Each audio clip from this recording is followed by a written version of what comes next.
the middle child of 3 siblings, each 2 years apart. My older sister's name is Heidi, and my younger brother's name is Stephen. When we were younger, we liked to play together. We all had wild imaginations, so we had games like "The floor is made of lava, and pillows and blankets are the only things keeping us from falling into the lava."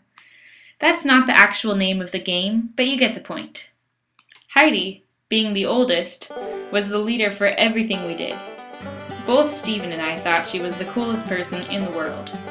So one day, when she told us to do something that we hadn't asked our parents about, we went with her word that everything would turn out all right. Heidi had gone on a field trip at school one day and had learned that archaeologists use fine brushes to clean dirt off artifacts. She had wanted to be an archaeologist for a long time, so she became very excited to learn about these archaeologist brushes. Heidi said, "Julie and Stephen, I bet we could make these brushes with our palm tree leaves. We'll just put them in the hot tub and let them soak for a while."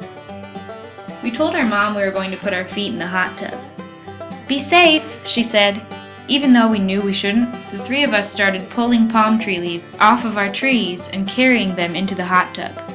The whole bottom layer of the jacuzzi was covered with these leaves that we shouldn't have taken off the tree anyways. "It'll probably take about 5 minutes for them to really soak," the wise 10-year-old Heidi said. The 3 of us sat for probably about 10 minutes, although it seemed like an hour, while the leaves soaked, picking them up at intervals and checking their softness. We started noticing a smell coming from the leaves in the tub. It wasn't necessarily an unpleasant smell, but it was evidence of what we were really doing. Heidi said, "Start taking the leaves out. Mom and Dad will find out and be so mad." Stephen and I were scared because Heidi was scared. We moved very quickly, trying to dispose of the leaves as fast as possible. We threw them behind our backyard gate onto the walkway that runs behind our house. The strange smell was still in the tub. We didn't know what to do. Heidi, Stephen, and I walked back into the house, trying to be nonchalant, but feeling very guilty.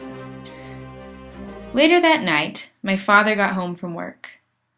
"Let's go to the jacuzzi tonight," he said very enthusiastically.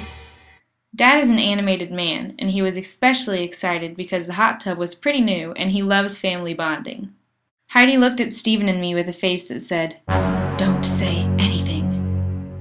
After dinner, our family of 5 went out to the hot tub. Dad turned up the heat of the water, while Heidi, Stephen, and I tried not to squirm and look uncomfortable. "What's this smell? It's strange," Dad said. Mom agreed. We shrugged. All 5 of us talked about how it was a weird smell for a little while, then changed the subject. The 3 culprits of the smell let out a sigh of relief. About 10 years later, Heidi was 20 years old and home visiting from college. Our family was reminiscing and the story came up. The 3 of us talked about it nonchalantly, but Mom exclaimed, "What? I never knew about this." She gave off a kind of silly, stern expression, and then we all laughed. The moral of the story is, if you do something naughty, wait 10 years to tell your parents. Snip, snap, snout, this tale's told out.